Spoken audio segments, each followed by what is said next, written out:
자, 오늘 본문 말씀은 히브리서 11장 23절입니다.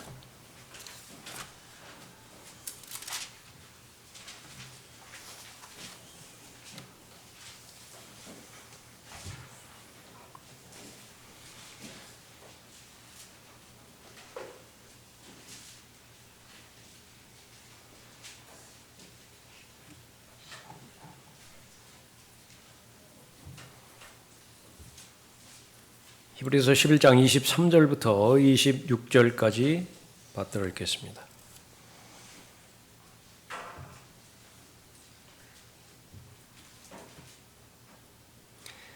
믿음으로 모세는 태어났을 때에 출중한 아이로 보였기에 그의 부모가 3개월 동안 숨겼으니 이는 그들이 왕의 명령을 두려워하지 않았기 때문이며, 믿음으로 모세는 장성하여 파라오의 딸의 아들이라 칭함을 거절하고 잠시 동안 죄의 낙을 누리는 것보다 오히려 하나님의 백성과 함께 고난받는 것을 택하였고, 그리스도의 능욕을 이집트의 보아들보다 더 큰 재물로 여겼으니 이는 그가 상 주심을 바라보았습니다.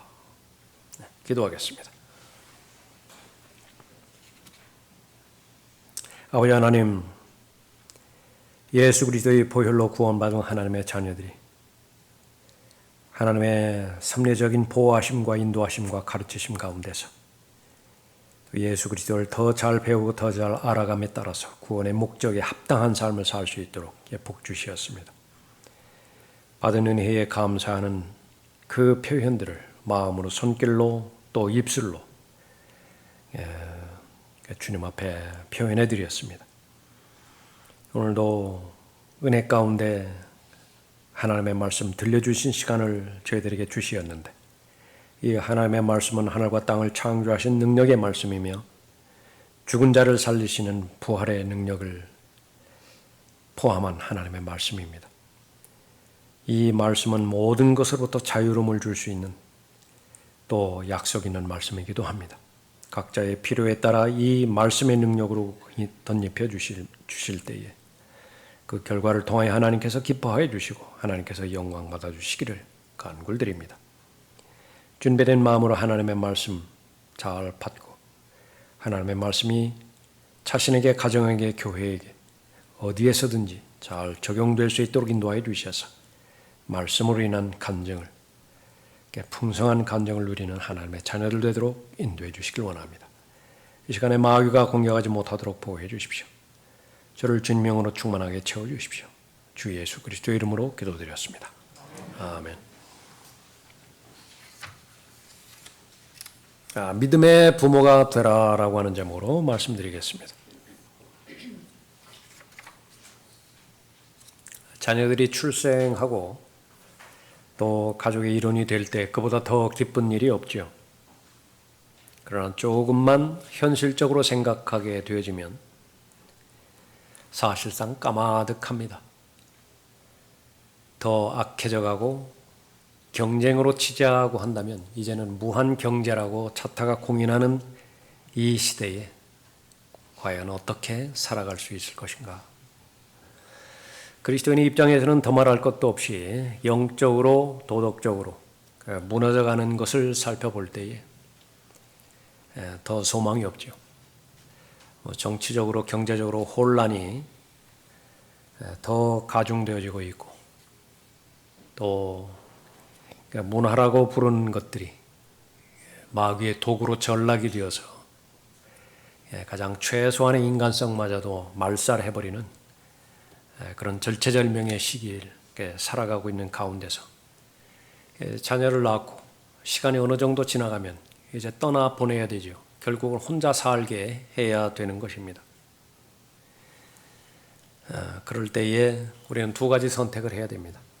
하나는 세상의 풍조에 맞게, 세상의 기류에 편승해서 자녀를 준비시켜서 떠나보내든지, 아니면은 하나님의 자녀로서 하나님의 원리와 하나님의 원칙에 맞게 잘 구비되어서, 다시 말하면 하나님의 말씀으로 대표되어지는 주의 교훈과 훈계로 잘 구비시켜져서 또 하나님의 능력과 하나님의 보호하심 가운데서 떠나 보내든지, 그 둘 가운데 실상은 두 가지 선택이 있게 되어지는 거죠. 오늘 본문 말씀을 통해서 하나님께서는 분명하게 말씀하십니다. 믿음의 부모가 되기를 바라는 것입니다. 자녀를 키우는 모든 부모, 한결같은 소원, 잘 키우는 것입니다. 어떻게 키우는 것이 잘 키우는 것이냐? 부모의 가치관에 달려 있겠죠. 그러나 그 가치관에 맞게 자녀를 양육하려고 해도 부모의 바람대로 잘 되지가 않습니다. 시간의 흐름에 따라서 잘 양육한 부모가 있는 반면 그렇지 못한 부모도 있죠. 기도의 제목이기도 하고요. 또 삶의 본질 가운데 하나이기도 합니다. 모두가 다 부모가 될 것이고 이미 부모가 된 사람도 있고요. 하나님의 말씀 가운데서 믿음의 부모는 어떠한 부모인 것인가 몇 가지 살펴봄으로 인해서 이 마지막 날들에 가장 어려운 때인데 그 가운데 하나가 자녀 양육의 어려움을 겪고 있는 때입니다. 잘 구비되고 잘 준비됨으로 인해서 하나님께서 인정하시는 것처럼 모세의 부모에 대해서 믿음으로 자녀를 양육하였다. 믿음으로 시작하죠. 여러분들도 모두 믿음의 부모가 되시길 바랍니다. 믿음의 부모, 자녀에게 믿음의 유산을 남기는 부모입니다. 믿음의 부모는 자녀에게 믿음의 유산을 남기는 부모입니다.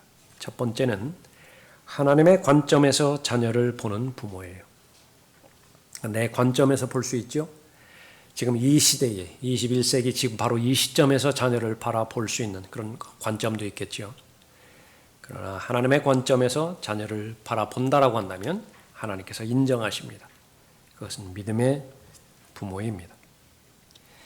자녀 키우기가 어려운 시대라고 하지만은 본문에 나오는 모세의 부모, 이 시대만큼 자녀를 키우기가 어려운 시대는 없었던 것입니다.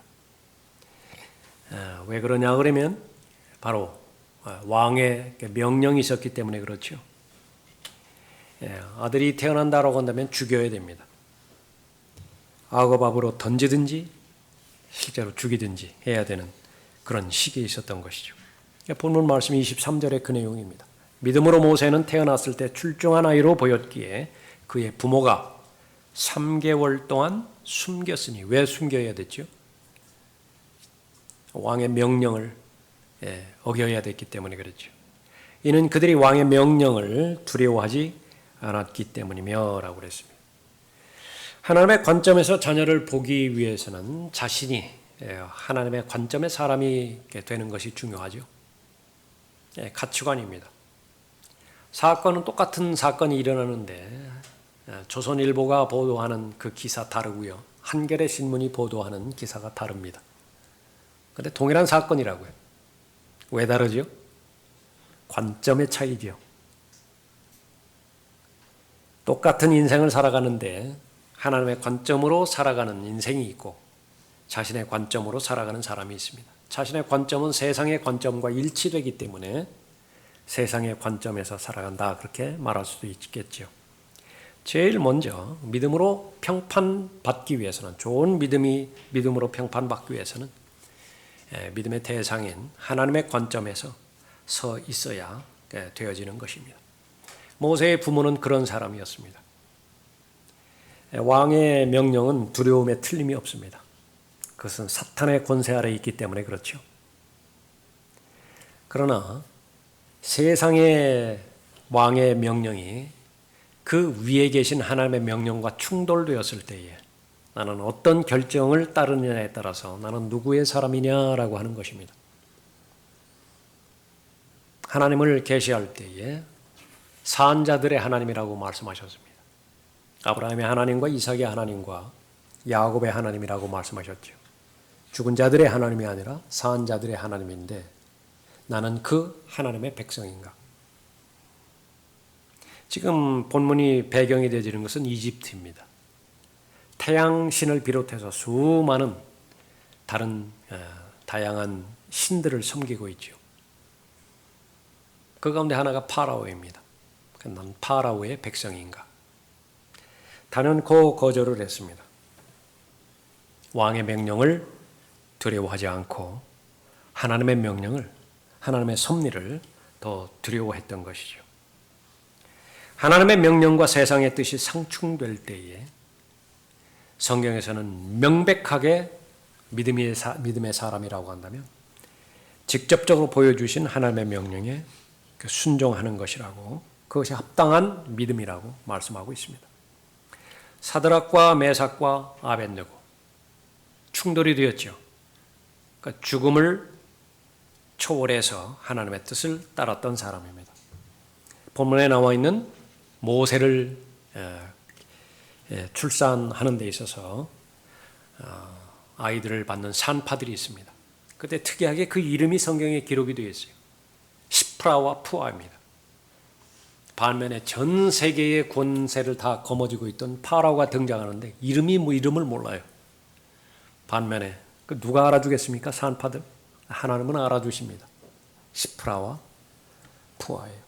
그러나 그 산파들은 하나님을 두려워하여 이집트 왕이 그들에게 명령한 대로 하지 않고 산의 아이들을 살려주었더라. 출애굽기 1장 17절의 말씀입니다. 사자굴에 던져진 다니엘, 말할 것도 없고요. 신약으로 넘어오면 공회에서 대제사장이 사도들에게 명령하죠. 다시는 예수 그리스도 이름으로 설교하지 말고 가르치지 말라. 그런데 그 명령에 따르지 않아요. 베드로와 그 사도들이. 그러니까 베드로가 사도들과 더불어서 말합니다. 그때 베드로와 사도들이 대답하여 말하기를 사람보다 하나님께 순종하는 것이 마땅하도다. 이것이 합당한 삶이죠. 충돌이 되지 않을 때에 그것은 두말할 것도 없이 세상 권세에 순종을 해야 됩니다. 복종을 해야 돼요. 그러나 그리스도인의 삶이 하나님의 명령과 세상 왕의 제도가 충돌이 되었을 때에 그것은 바로 하나님의 관점에 서야 되겠죠. 모세의 부모는 그런 사람이었습니다. 자신이 하나님의 관점에서 세상을 바라보는 사람이었기 때문에 당연하게 자신에게 주신 자녀, 하나님의 관점에서 바라보았던 것입니다. 그 여인이 임신하여 아들을 낳았더라. 그녀는 그 아이가 준수한 것을 보고 그 아이를 3개월 동안 숨겼는데 더 이상 그를 숨길 수가 없게 되자 그녀가 그 아이를 위하여 갈대로 만든 궤를 가져다가 찰흙과 역청으로 바르고 아이를 그 안에 담아 강의 가장자리 창포들 사이에다 놓아두었으며. 암난과 요케벳의 그 이야기입니다. 하나님의 관점에서 자녀를 보는 그런 부모라고 한다면 이 자녀의 가능성을 볼 수 있는 부모가 되어야 됩니다. 사람은 다분히 자기중심적이기 때문에 자기 기준에서 자녀의 능력을 평가하기 쉽지요. 시간이 어느 정도 지났는데 못나 보여요. 기대했는데 기대에 못 미쳐요. 속상하죠. 또 반대의 경우도 있을 것입니다. 탈피해야 됩니다. 초월해야 돼요.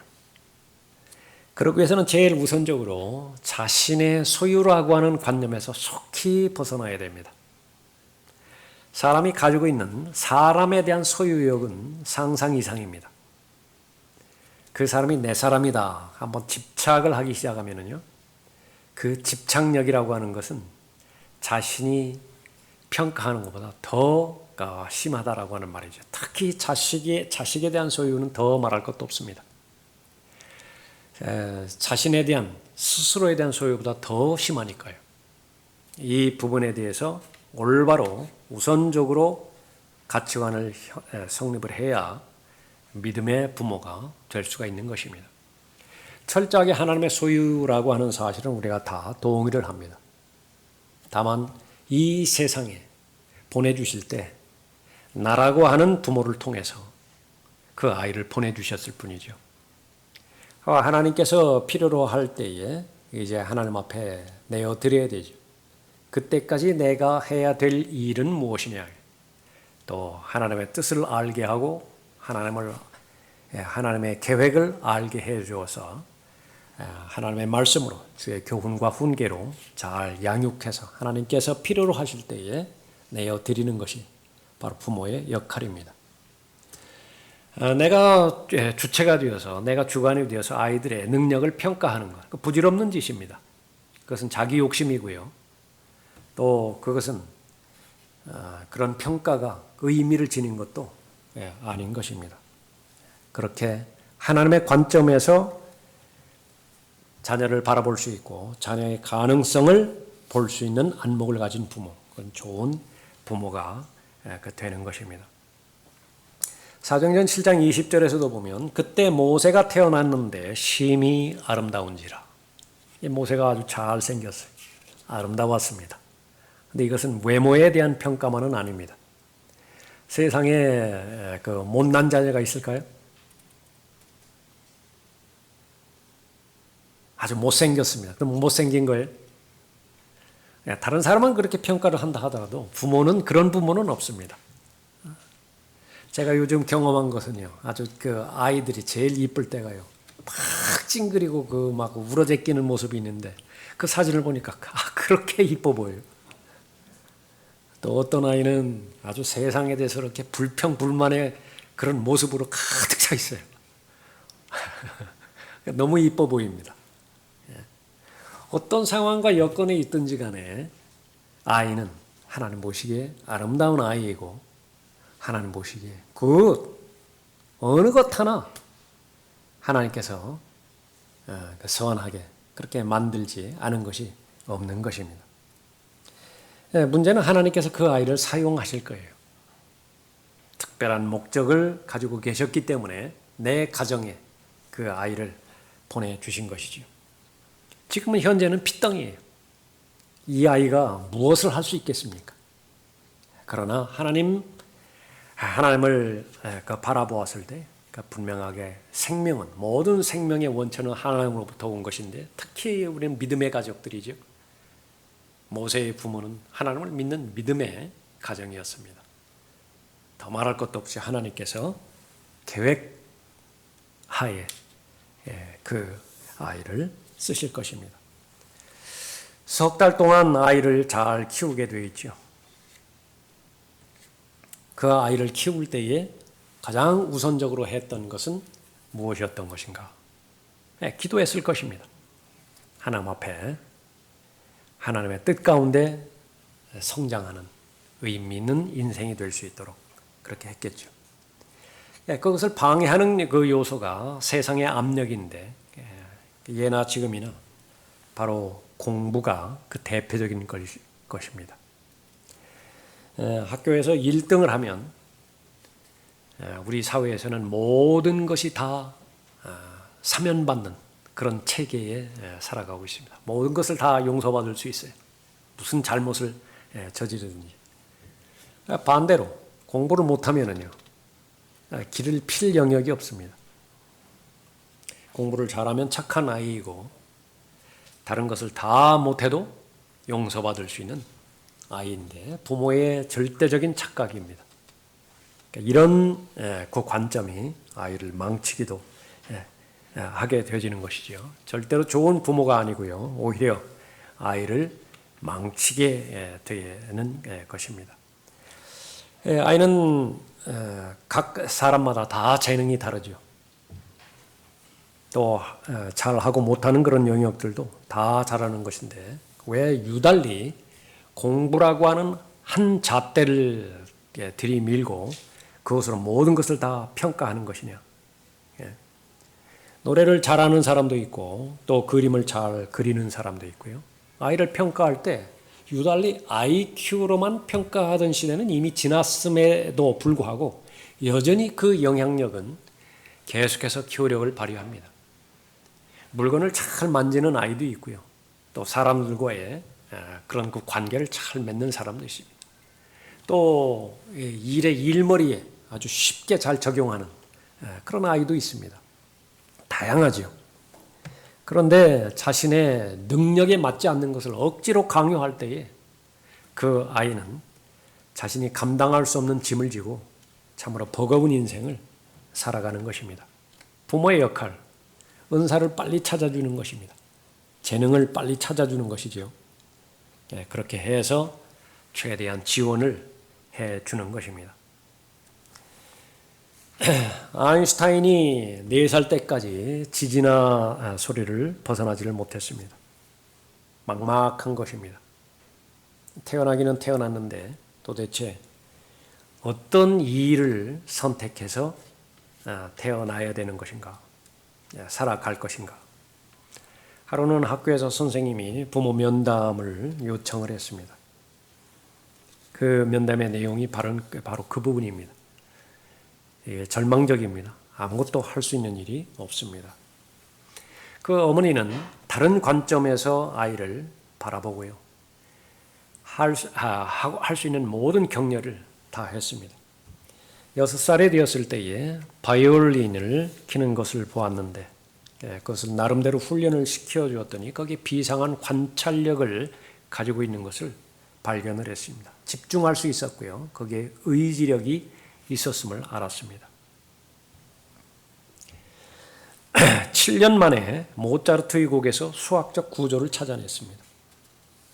결국은 그것이 실마리가 되어서 물리학을 시작하게 되었고 노벨 물리학상을 그렇게 받게 되었죠. 어머니가 만들었다 해도 과언이 아닙니다. 어머니가 발견해 주지 못했다라고 한다면 무슨 수로 그 아인슈타인이 자신의 재능을 그렇게 발견했겠습니까? 모두가 다 1등하는 것은 아닙니다. 모두가 다 인류 대학을 나와야만 행복한 것도 아닌 것입니다.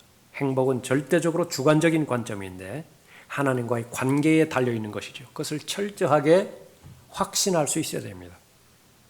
이렇게 좋은 어머니를 만나서 자신의 재능을 그렇게 찾았지만은 아인슈타인은 구원받지 못했지요.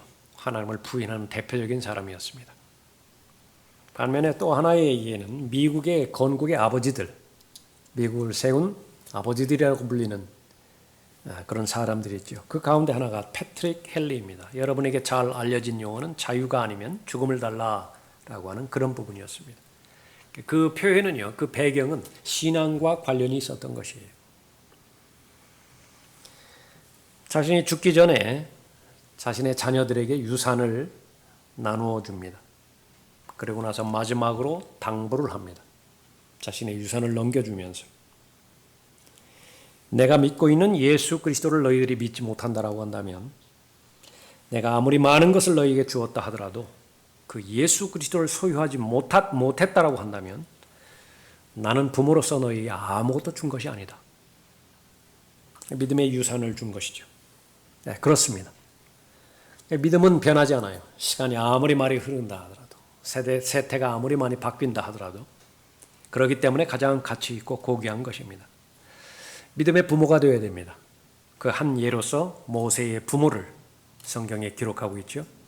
그것은 바로 믿음의 유산을 남겨주는 부모여야 되는 것인데 제일 우선적으로 바로 하나님의 관점에서 자녀를 바라볼 수 있어야 됩니다. 자녀의 가능성을 하나님의 관점에서 발견할 수 있어야 되는 것이죠.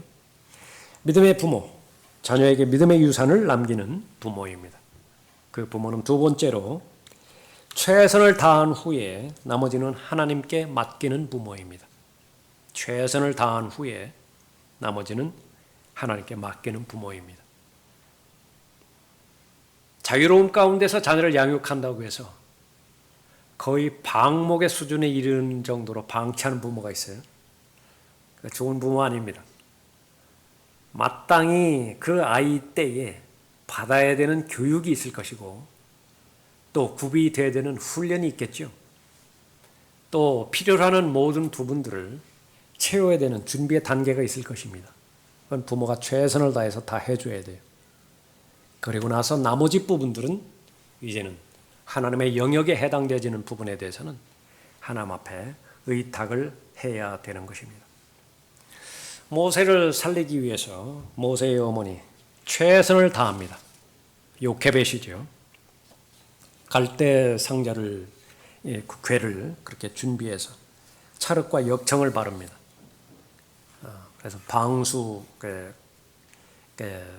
방수를 목적으로 해서 그렇게 준비를 하죠. 그 여인이 임신하여 아들을 낳았더라. 그녀는 그 아이가 준수한 것을 보고 그 아이를 3개월 동안 숨겼는데 더 이상 그를 숨길 수가 없게 되자 그녀가 그 아이를 위하여 갈대로 만든 궤를 가져다가 찰흙과 엽정으로 바르고 그 아이를 그 안에 담아 강의 가장자리 창포들 사이에다 놓아두었으며, 여기까지 최선을 다한 거예요. 제일 첫 번째는 숨겼죠. 3개월 동안 숨겼으니까 그건 뭐 더 이상 불가능합니다. 아이는 뭐 울어제끼지요. 소문이 난다고 한다면 얼마나 빠르게 나겠습니까? 갈대로 만든 궤를 가져다가 방수 작업을 하죠. 찰흙을 바르고 역청을 바릅니다. 그 안에 아이를 담아서 이제 강에, 나일강이겠죠. 가장자리에 창포들 사이에다 그렇게 두었어요. 거기에서 그치지 않습니다. 누이 미리암 보고 가서 지켜보라고 합니다. 어떻게 보나, 어떻게 되나, 망을 보게 하는 것이죠. 그 아이의 누나는 그 아이에게 무슨 일이 일어나는지 알려고 멀리 떨어져서 섰더라. 그 시간에 파라오의 딸이 목욕하기 위해서 강으로 나옵니다. 그 파라오가 사는 왕궁에 목욕탕이 없었겠습니까? 그런데 왜 목욕하기 위해서 나일강으로 나왔겠는가? 하필 그 시간이었겠는가? 하나님의 간섭하신 섭리로밖에 설명이 안 되는 일이죠. 모세가 울었습니다. 파라오의 딸의 모성애를 자극을 했고 불쌍히 여기는 마음이 순간적으로 들었습니다. 이제 이성적으로 생각하면 늦어요. 그 즉시로 미리암이 간섭을 해서 파라오의 딸의 양자로 삼을 수 있도록 그렇게 하죠. 그때 그 아이의 누나가 파라오의 딸에게 말하기를, 내가 가서 히브리 여인 중에서 유모를 당신께 불러다가 당신을 위하여 그 아이를 양육해 하리이까? 역시 마찬가지로 그 타이밍 놓치면 안 됩니다.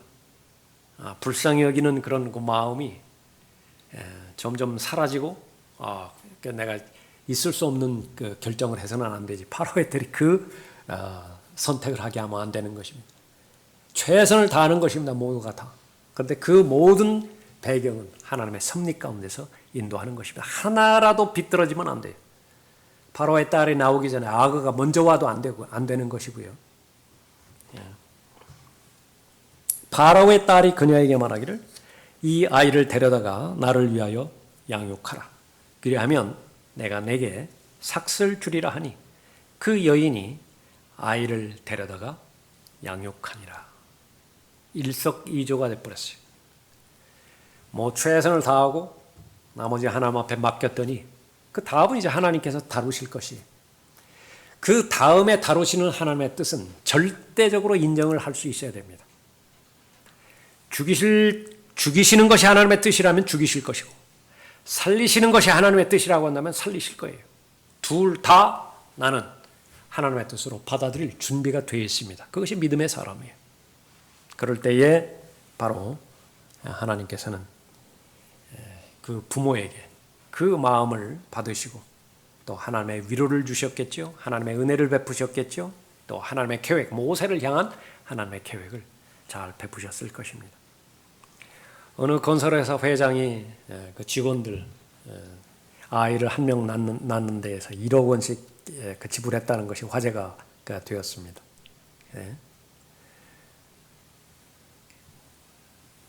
부러움의 대상입니까? 그러니까 그 회사 한번 찾아가지고 될 수 있으면 그 회사에 취직을 하는 것도 한 방편인 것 같아요. 그리스도인은 어떤 믿음의 대상과 신뢰의 대상보다 하나님을 더 위에 둡니다. 하나님께서 시작하셨으면 끝을 맺으시는 분은 내가 아니에요. 하나님께서 끝을 맺으시는 것입니다. 그것이 대전제예요. 하나님께서 주신 아이예요. 이 부분이 좀 의심이 가기 때문에 내가 불안한 것입니다. 정말로 하나님께서 주신 아이예요? 그럼 하나님께서 그 아이의 결과를 책임지실 것이에요. 다만 나에게 해야 할 의무들과 과제를 주셨겠죠. 그러니까 그것을 내가 아는 것입니다. 회피하면 안 돼요. 최선을 다해서 나는 양육을 하는 것입니다. 이 모세의 부모가 모세를 향해서 그렇게 최선을 다해서 했듯이 그 다음에는 이제 나머지는 하나님 앞에 맡긴 것입니다. 부모의 영역뿐만이 아니라 이것은 그리스도인의 삶의 전체 영역이죠. 건강이 인생에 있어서 중요한 영역이죠. 내가 해야 될 일이 무엇입니까? 그 선을 찾아서 열심히 하십시오. 지혜를 구하십시오. 지식을 동원해서 하십시오. 그렇다고 해서 끝까지 여러분 자신의 건강을 여러분이 책임지려고 하지 마세요. 하나님께서 보호하셔야 되고 또 하나님께서 역사하셔야 되는 그런 영역은 하나님께 맡겨드리십시오. 건강에는 목적이 있겠죠.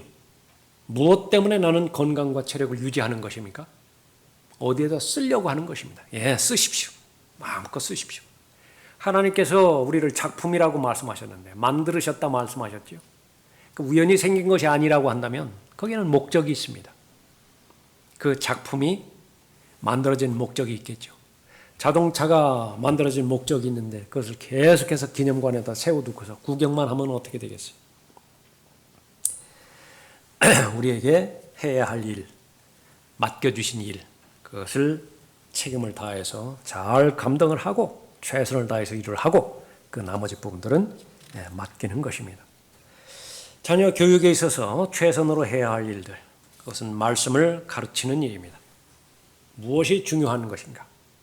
왜 주님의 피로 사신 교회가 중요한 것인가?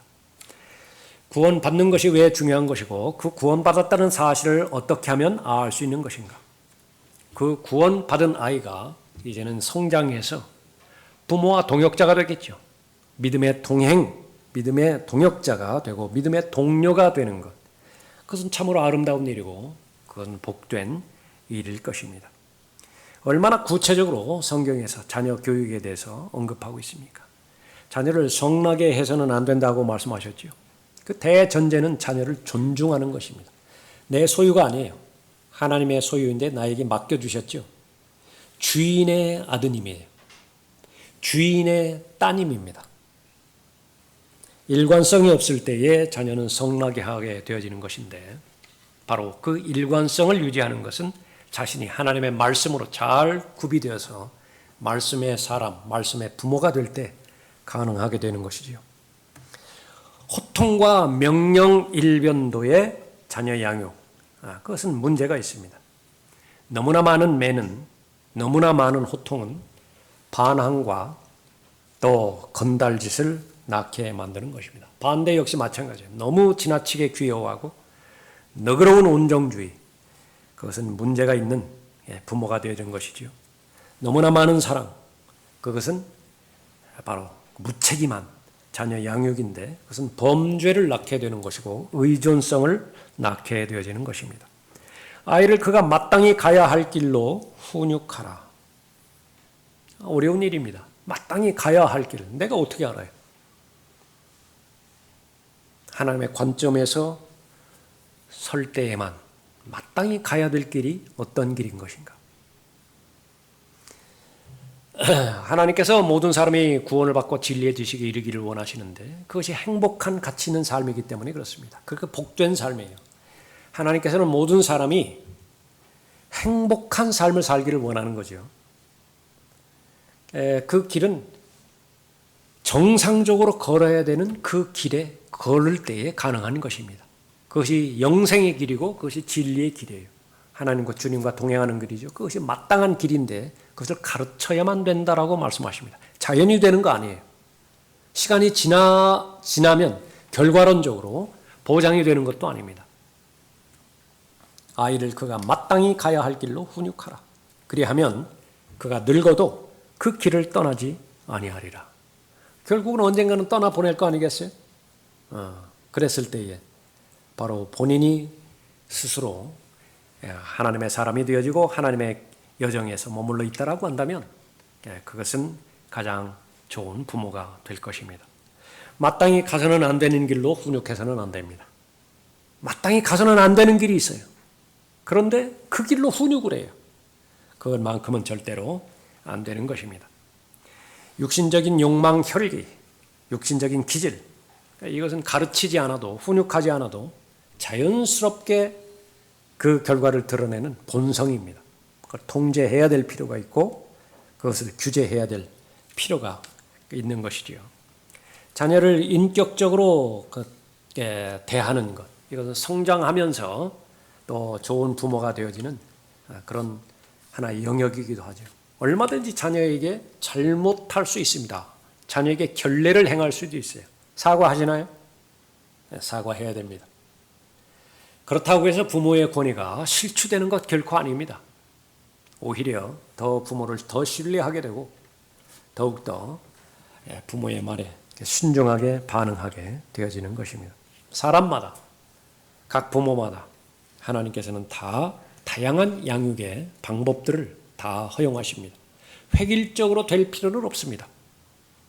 그러기 위해서는 내가 진지하게 하나님의 은혜 가운데 머물러 있고 하나님의 말씀의 지혜를 잘 얻어갈 때에 하나님께서는 확신을 주실 것이고 하나님께서는 나에게 맡겨주신 나의 자녀, 그것을 주의 교훈과 훈계로 가장 효과적으로 잘 양육할 수 있도록 인도해 주실 것입니다.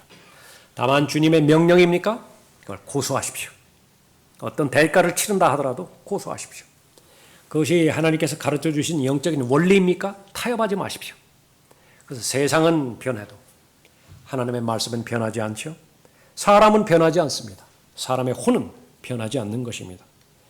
그렇게 한 결과 하나님의 은혜 가운데 늘 머물러 있을 수 있도록 하나님께서 보호해 주실 것이고요. 또 하나님께서 보장하시는 것처럼 복된 아이로 인도해 주실 것입니다. 모세의 아들 왕궁에서 40년 살았죠. 미디안 광야에서 훈련의 그 생활하는데 40년 그렇게 살았죠. 그 다음에 위대한 하나님의 종으로 돌아와서 40년간 하나님께서 쓰시는 그런 사람으로 살았죠. 위대한 사람입니다.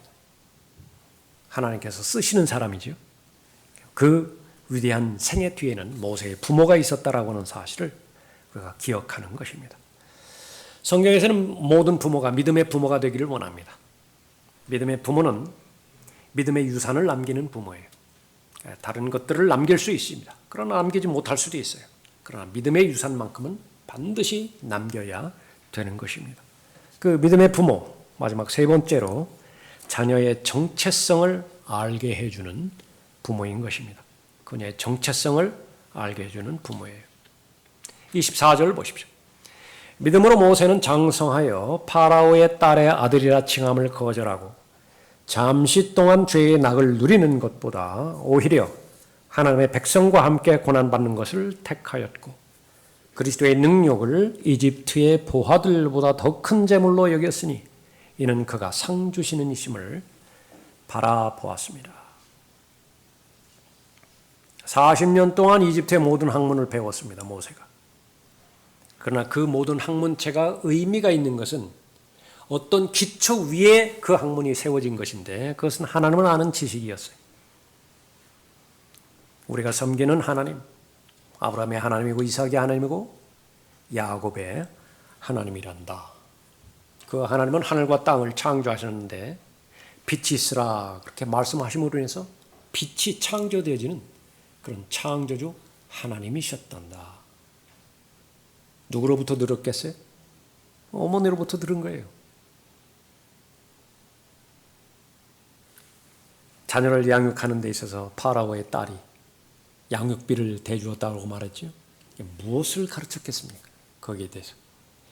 이제 앞으로 수많은 세상적인 풍조들, 세상 학문, 세상 철학, 세상에서 운영되어지는 세상 경영 원리 수없이 들어오게 될 텐데 그 모든 것들을 내가 분별해내서 그것이 하나님의 말씀을 더욱 세우는 것이라고 한다면 내가 취할 것이고 그것을 내가 적용하는 그 영역이 가능하다면 얼마든지 창의력을 발휘해서 적용할 것이고 이것은 하나님의 말씀에 정면으로 대적하는 것이다.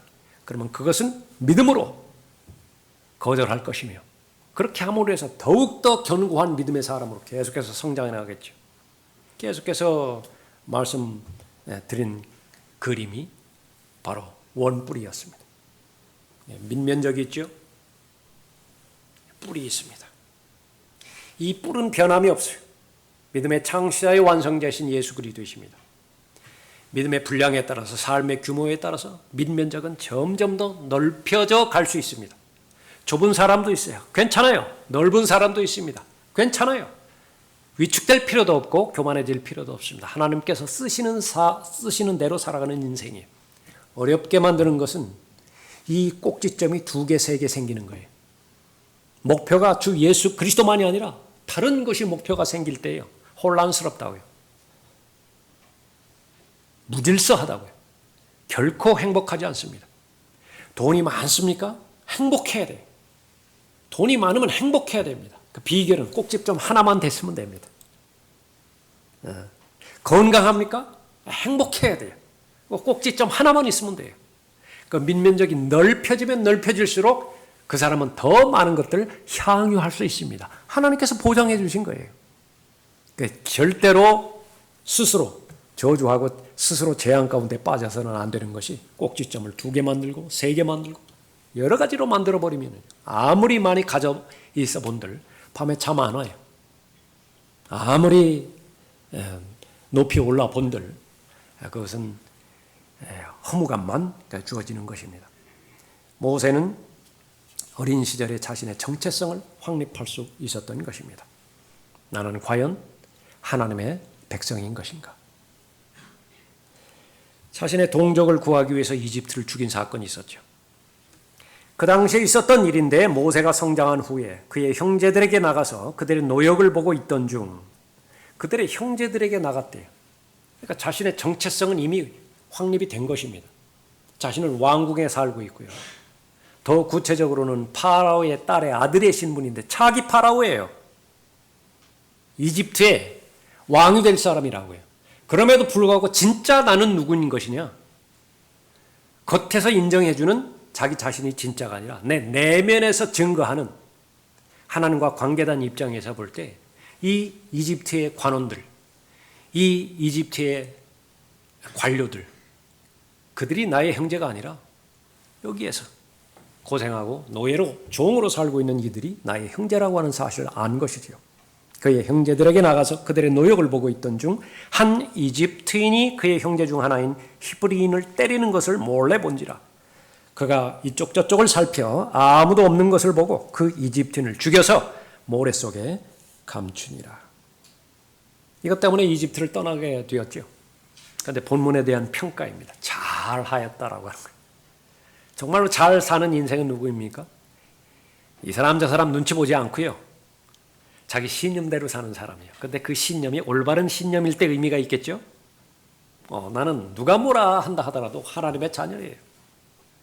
하나님께서 책망하시면 나는 수치스러워해야 됩니다. 그러나 세상이 책망한다 하더라도 하나님께서 나에 대해서 인정하신다라고 한다면 나는 부끄러워하지 않아요. 돈이 없는 사람은 결코 부끄러운 사람이 아닙니다. 누군가가 말했습니다. 그리스도인이 부끄러워하는 거 2가지라고요. 하나는 옷에서 냄새 나는 경우고요. 그건 좀 부끄러워해야 된대요. 또 하나는 죄 지을 때래요. 불순종해서 죄 지을 때 부끄러워. 그 외에는 부끄러워해서는 안 된다라고 말하는 것이죠. 이 부분을 강조하는 것입니다. 그러나 믿음이 없이는 하나님을 기쁘시게 할 수 없나니 하나님께 나아가는 자는 그분이 존재하시는 것과 그분이 자기를 열심히 찾는 자들에게 보상하시는 분이심을 마땅히 믿어야 하느니라. 믿음의 대전제가 되어지는 히브리서 11장 6절 말씀인데 모세도 같은 하나님을 바라봤어요. 상 주시는 분이심을 바라보았다라고 말하고 있죠. 자신의 정체성을 알 때에 분별력을 얻을 수 있습니다. 무엇이 잠정적인 것이고 이건 금방 끝나요. 무엇이 영원한 것인가? 무엇이 땅에 속한 것이고 무엇이 하늘에 속한 것인가? 그것을 잘 아는 것이죠. 모두의 당면 과제입니다. 자녀가 어떤 사람으로 이 세상을 살아가기를 원하는 것인가? 될 수 있으면 자녀가 행복하길 원합니다.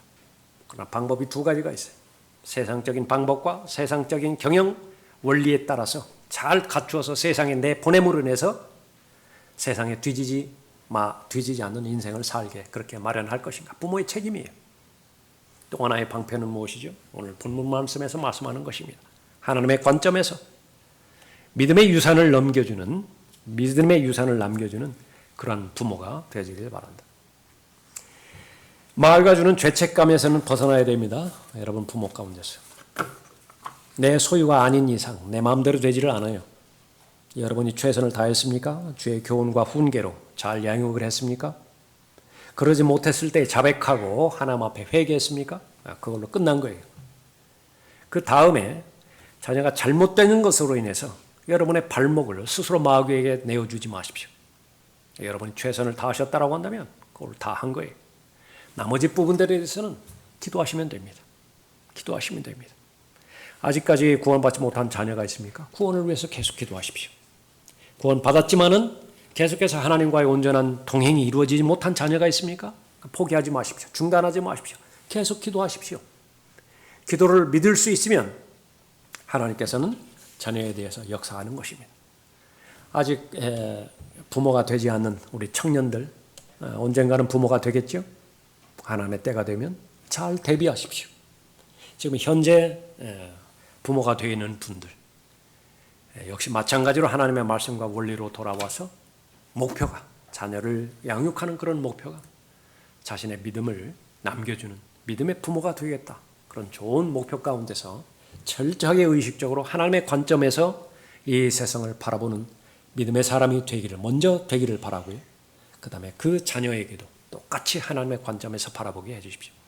세상적인 가치 척도로, 세상적인 표준으로 자녀를 재단하지 마시고, 그래서 능력이 있는 아이, 없는 아이, 못난 아이, 그렇게 평가하지 않고, 그건 부질없는 짓입니다. 그건 오히려 자녀를 망치는 일이에요. 철저하게 시대가 변한다 하더라도 하나님의 말씀만, 하나님의 원리만을 고수함으로 인해서 하나님께 주시는 지혜 가운데서 하나님께서 맡겨주신 아이라고 하는 그런 책임감 하에서 인격적으로 교육하고 양육하고 잘 훈련시킴으로 인해서 우리 믿음의 부모의 뒤를 따르는 여러분이 되시기 바랍니다. 기도하겠습니다.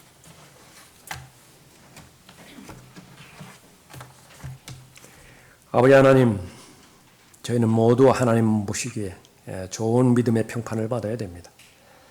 그 가운데 부모 없이 이 세상에 나온 사람도 없고, 또 부모가 되었다라는 다음에 이제 자녀를 또 출산하고 양육하게 되어 있습니다. 그것은 모두가 다 믿음의 영역 가운데 포함되어 있는 관계들인데, 또 하나님께서는 믿음의 부모가 되어지기를 원합니다.